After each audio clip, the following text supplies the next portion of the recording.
Alright, this is a video on my 6.5 Grendel that I'm finally sending away, finally selling this one. So I guess this is a bit of a eulogy, as my wife would put it. So I'm just going to kind of review it before I get rid of it. You can see that there's a large space in this case where I used to have a 7.62 by 39 upper in here, and I'd pack ammunition, right in between the two. I would use a Dolos system, which allows me to remove the barrel. So I had the Dolos, and I'd pull a tab, give it a twist, and because this is a Type 1 Grendel, or LBC 264, that's got the headspace bolt for the 7.62 by 39, I was able to use the same bolt and just switch barrels and, of course, handguards with my Pantheon Arms Dolos system, which was really neat, but that required some special adjustments. I had to get it shooting real precise and, with little recoil, so that my children could shoot it as well. I've got adjustable gas blocks. I had adjustable gas blocks on both. This is a, let's see, the last one on my 7.62 by 39, I forget what brand it was. Oh, it was an Pantheon Arms adjustable gas block. This one is an Epic Arms adjustable gas block that only sell for 20 bucks, and they work great. But because I wanted a baseline adjustment, I also had this gas key on here. Let's see. It is a Sun Devil Manufacturing adjustable gas key. Now these go for $70. There are a lot of other brands out there though. Let's see. There's TACCOM. TACCOM sells them for $45. Rubber City Armory sells them for $40. But I just managed to buy the most expensive one by chance. Seems to work fine. This is a nickel boron coated bolt carrier that came stripped without the key, obviously. And I want to say I spent $45 on that. I think it was $50 shipped, and that was from kTksales.com. But yeah, to the rest of the gun. Let's see. The vector optics. Okay, this is not a real special scope per se. This is I think I spent 80 bucks on this scope. But it's amazing what you get for the $80. Okay? Let me show this to you. I'm going to put my bolt carrier back in there. Ooh. Alright. One-handed. This will be interesting. Make sure my bolt is extended.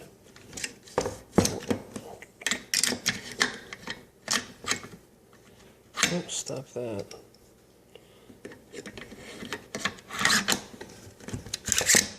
Okay. Oh, well, I got it open. I'll show you my trigger here. This is a velocity trigger. It's just a drop-in velocity trigger. It's a 4-pound trigger, made for shooting steel case ammunition. I also have a titanium. Let's adjust on that. Maybe. There we go. That's a titanium buffer retaining pin.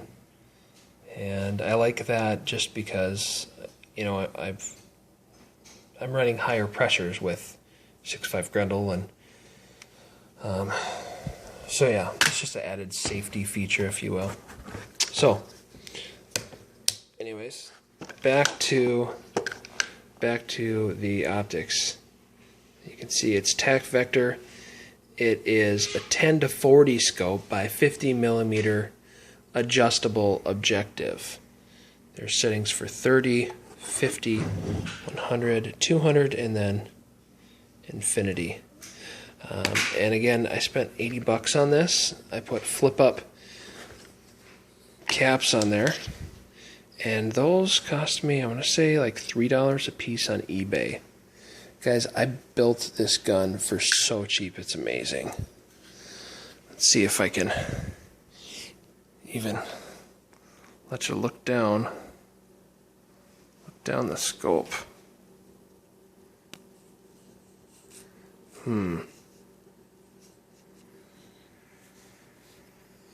Oh, I'm set on 50. That might be a problem. Or 40. Let's turn it down to 10. Whoop. Sorry for the bad camera here, but I'm doing this on my cell phone and just holding it. Alright, let's see what we can get.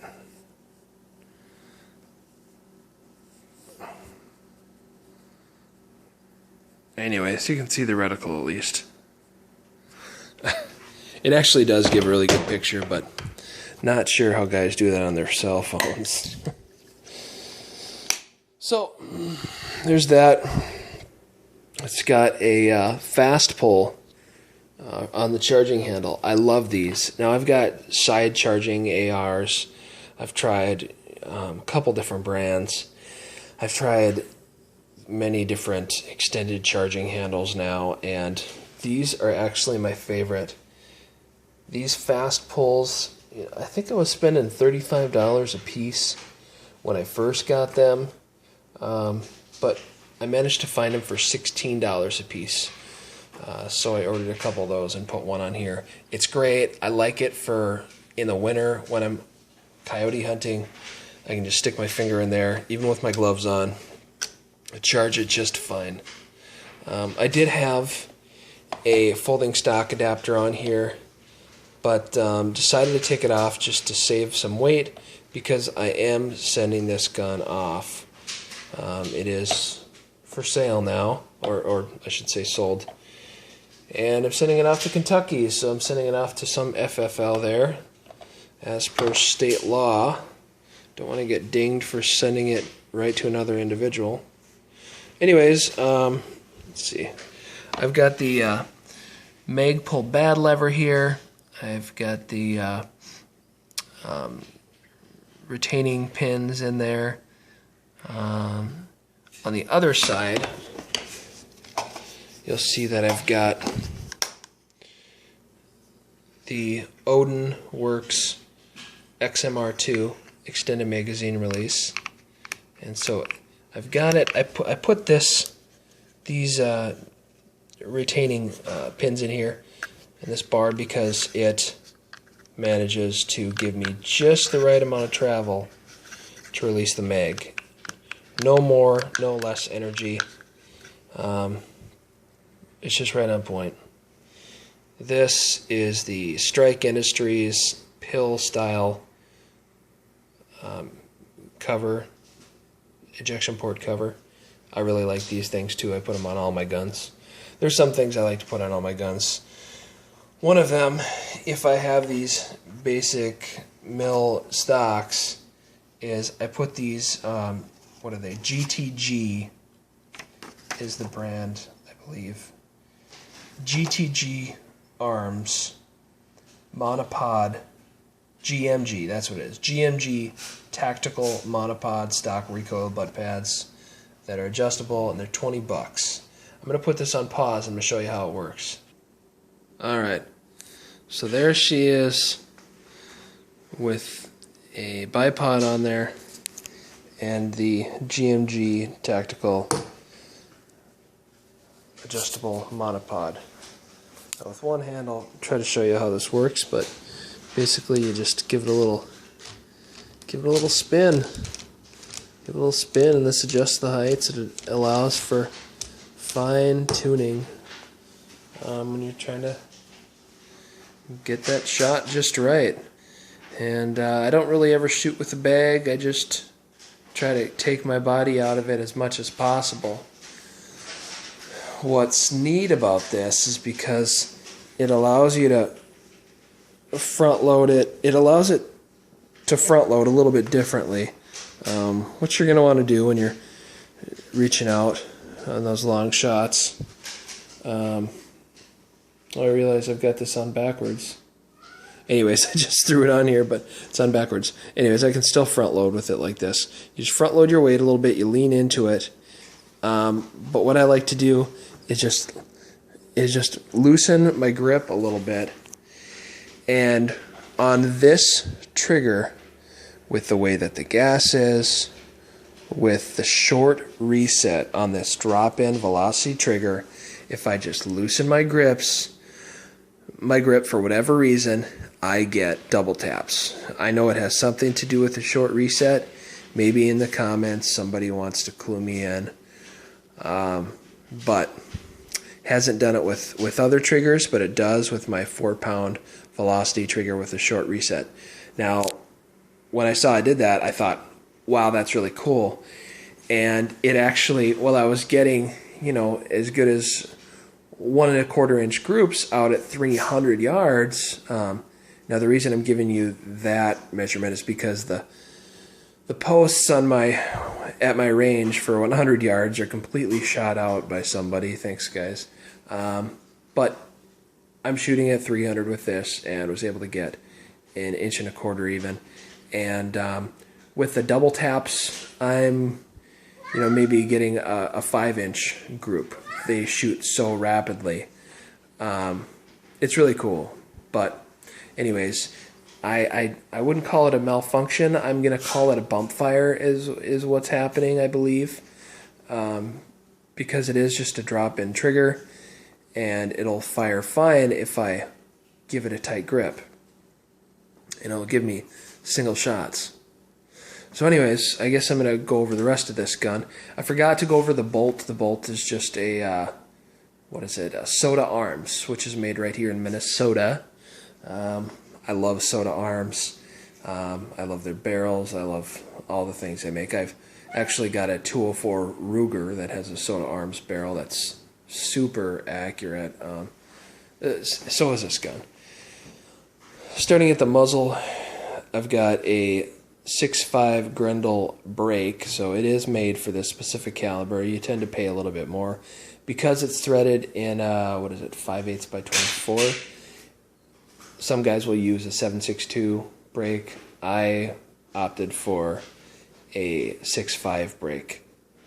I think that they recommend 0.02 inches of clearance. Bigger than the bullet, so this is going to be a little bit more exacting, offer a little bit more recoil reduction. So anyways, you can see where I maybe painted this a little bit, and it's scuffed off. But LSX Precision, $60. The barrel, this is a Sprinta Precision. This cost me like $190, I think I got it on sale for. It's a good barrel. This handguard, you can see it looks really nice. I'm gonna try to focus. There we go. Really nice handguard. It only cost me $45 on eBay, so I can't complain. The upper I got for $40. This, now let me double check this. Yeah, this is an Pantheon Arms. And yeah, $43. The lower I showed you. Let me come around here, but I didn't show you good enough here. If I could focus in, this is an E3 Arms, and I guess you can't really see it real well, but this is an E3 Arms Omega lower. Okay, these are my favorite. I love them. They even come with polymer triggers with a 3-pound pull that in and of themselves are amazing. I love those triggers that these come with. I pull the triggers out and I use them on my ultra lightweight guns where I put in an aluminum bolt carrier group even. because then I've got less abrasion, I guess, with the polymer hammer against the soft aluminum bolt carrier. And in those, I like to use a polymer upper receiver too. But yeah, like I said, I save those polymer triggers.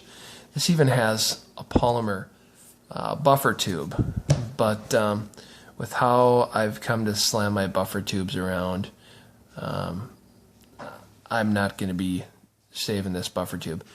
I like it, but not for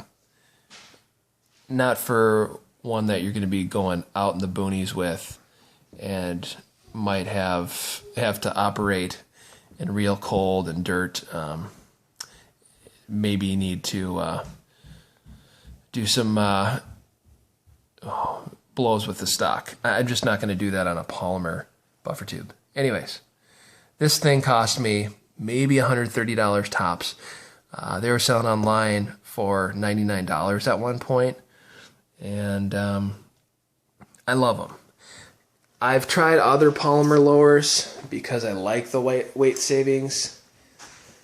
These things have held up to all the abuse I've thrown at them, and the ATIs didn't. I tried the, I want to say it's American Tactical Institute, maybe, ATI.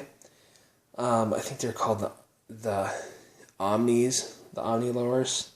Anyways, ATI is an awesome company, but their lowers just break. I busted it right at the pivot pin. Just busted off for me when I was shooting in sub-zero temps. It just got too frigid, maybe, the polymer did, as I was forcing that pivot pin back in there, which must have contracted with the extreme cold. But, you know, when I go out, sometimes I'm out shooting for even 10 hours in the cold, whether it's, you know, sub-zero or not. If it's a range day, I'm going to spend the whole day out there, and I need the equipment to do the same. I know that this gun will, because I've had it out at the range on many sub-zero days, and it runs fine. I just have to make sure that I'm, you know, running good lubricant. There's a couple different kinds that I use, but anything that'll go to 40 below is something that I'm going to use in my guns. What haven't I covered? I went over the bolt carrier, the optics, the gas key. Oh, the Alexander Arms magazines. So I bought 2 of these. They're marked 6.5 Grendel with the Alexander Arms logo. If it'll focus for me, which I don't know that it wants to. There you go. But they're actually manufactured by Zoolander mags, made out of blue steel. Oh, Elander. There we go. Made in Israel. So yeah, Elander mags. Got 2 of those. Got this neat little piece on there for guys having a hard time finding the right amount of eye relief, like myself sometimes.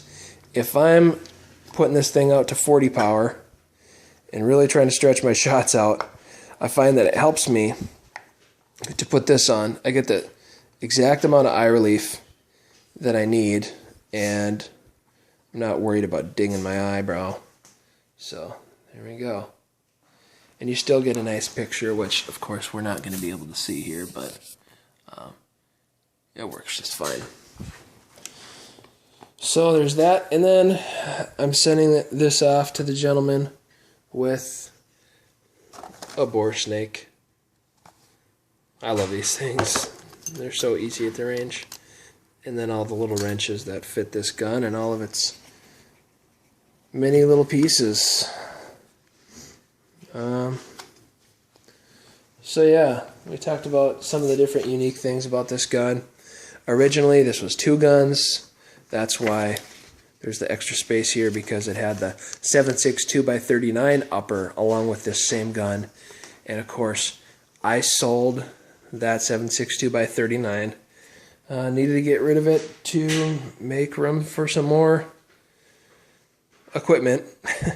So I sold that for $1,000 plus parts at a pawn shop, which was, you know, that was fine. I don't make guns to sell them. I don't sell guns for money. I do this because I enjoy